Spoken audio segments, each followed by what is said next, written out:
All right, this is Edward Carbajal with Spectation Sports, speaking with Abe Alsaghir, who is making his pro debut April 29th at Lights Out 11. I believe the event is April 29th, airing on Spectation Sports. So if you're subscribed, you'll be able to watch Abe's debut, but he's already fought there before. If you watched Lights Out 10, Abe, how Yeah, are you, sir? I'm all good, man. How are you? I'm good. I'm glad we're finally talking after texting each other so much. Since you got that, it was a pretty impressive knockout that you got in the second round of your last fight, and that was considered amateur. It didn't look like it from my perspective. I mean, it looked like any pro fight. But like the fact that you're making your official pro debut this weekend, like was it that particular win that made you make the decision to go pro?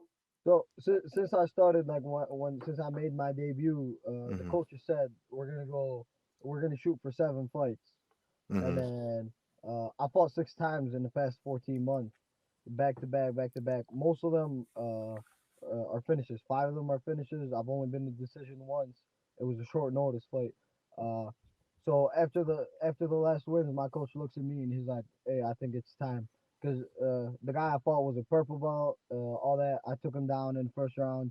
Uh, after it was mostly a knockdown in the first round into the takedown. Uh, almost had him in a standing guillotine.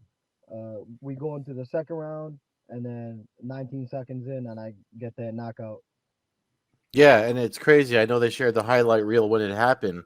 Um, you just talked about how often you fought in such a short amount of time. And before we started recording, we were mentioning like so your fights in the background. You fought an XFC that had the Young Guns.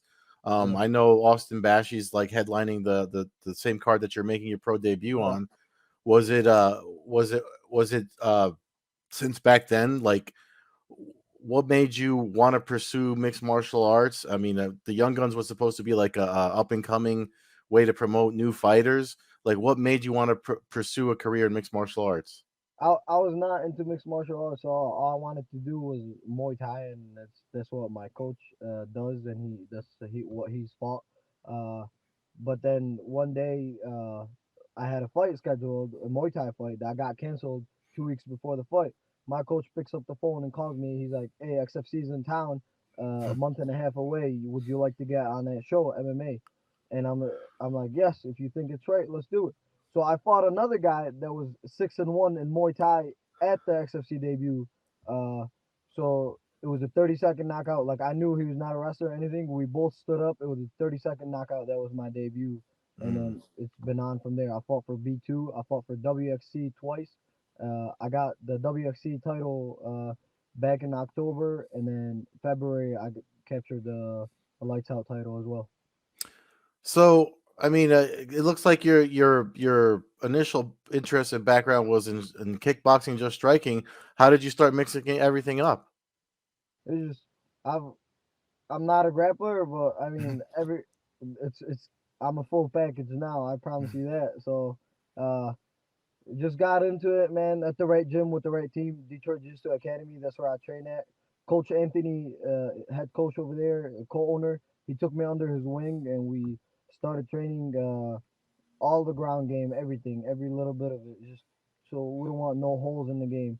And my head coach, Ali Hamka, he's one of the best trainers I think in the game right now. I mean, uh, Mm. look what I've done in the past 14 months.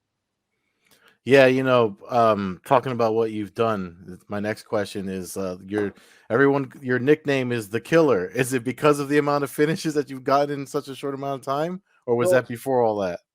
that was before all that, but now everybody says that, hey, you proved that nickname. So what happened is, I used to show up to training when I it was my senior year of high school, and then everybody was like, "What's up, killer? What's up, killer?" Because the amount of training I was putting in. Mm-hmm. And then I graduate high school, I leave for the military, and I come back 2 years after. I was 20 years old, and I trained, and everybody still calling me that name. So I made my debut with that nickname already, and then it's been on since then. I'm only 21 now. Wow, that's crazy. So you said you, after high school you went to the military. Did you do any combatives there outside of the regular No, stuff? nothing. No. Nope. So it's almost like I mean, it sounds like you're just a natural for it. That's it. I was never an athlete before that too. And like 3 fights back, Coach Ali picked up the phone and called Coach Tony Colino, which is he's a boxing coach and strength and Hmm. conditioning. He was in camp for Floyd Mayweather versus Conor McGregor. He brought him in, and he's been with us since then. He's our third man in the corner as a boxing coach, Tony Colino, and phenomenal work with them, strength and conditioning, and all the boxing with the hands, and it's been great since then, man.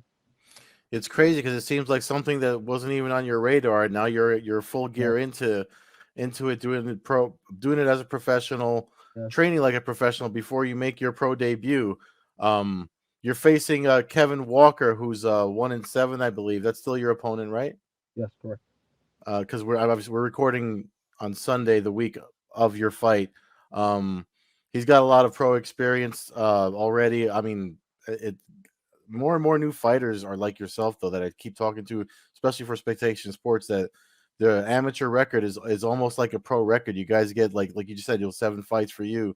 I remember back in when MMA was young, like maybe 20 years ago, people would do 1 or 2 amateur fights and try to go pro.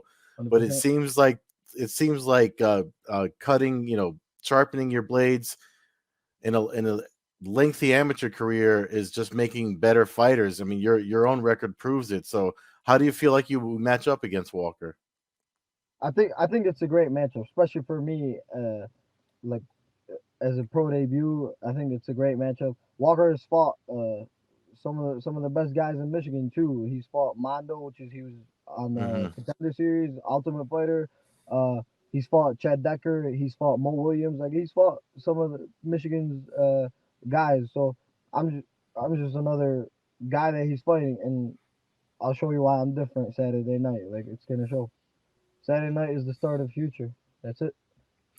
I mean, I'm looking at your record again. You only have the one decision from all your other fights, and that knockout from the last fight was in the second round.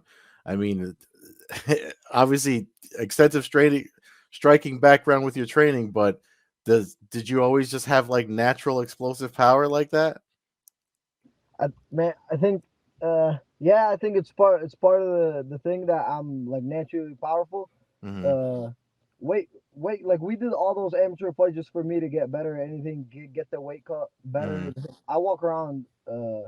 I'm like some people sometimes look at me and they're like, "You're a 45er," but get in there with me at 55, and you're going to feel the power. And you tell me if I'm a 55er or a 45er.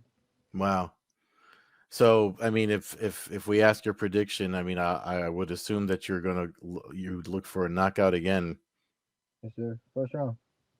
First round knockout. First round. All right. I mean, This time I got 5 minutes. Last time it was 3 minutes.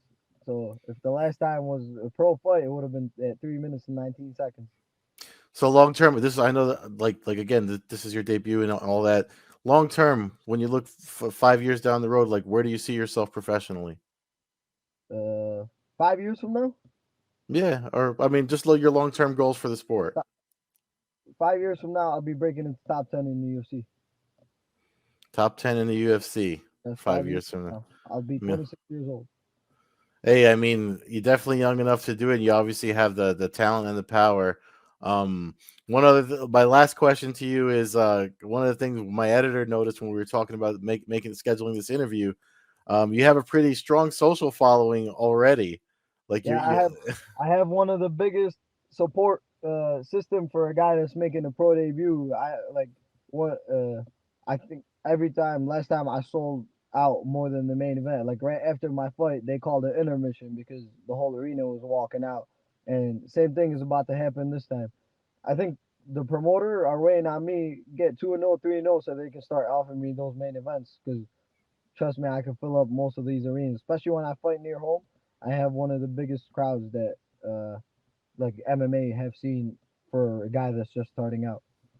yeah, I mean, ever since I've been with Spectation Sports myself for about a year, and every fighter I talk to, I mean, it just seems like there seems to be so many prospects to watch, And after doing my research on you and watching the last fight, especially, it seems like you're definitely somebody that folks want to keep an eye on. So you should definitely please let folks know where to follow you, and if you have any sponsors you want to plug, by all means, go right ahead. You can shoot me a follow on Instagram, Abe the Killer Alsaghir. Thank you to all my sponsors, Choose Fit Nutrition, RDX, which is I was partnering for them for all the gear and everything. Farhat Sweets, I like that burger. Uh, the Herbalist, Mike Nemi, Realtor, Rami Ziad, the Realtor, uh, Ayora, Health Sports, and then the Sports Doc. Cool. Thank you so much for talking, Abe, and good luck to you April 29th, lights out 11, right here on Spectation Sports. Thank you, sir.